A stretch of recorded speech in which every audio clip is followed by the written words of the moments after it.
বুটান সর একটু বাঘাকে, তুইও খা বাঘাও খা, গরম। এই মাত্র ভাত নামালাম প্রেশার থেকে।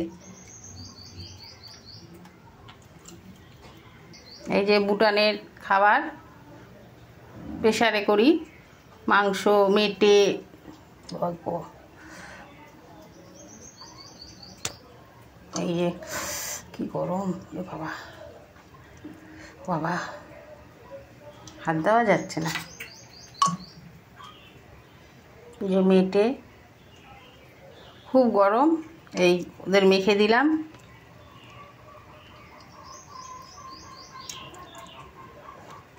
আর আলু ভাতে দিই, সব একসঙ্গে দিয়ে ওদের খাবার রান্না করি, বুটানের খাবার। বাঘা, বাঘা এখনো খেতে শেখেনি। কি রে, তুইও খাবি দুদিন বাদে? মার পেছন পেছন রান্নাঘরে চলে এসছে।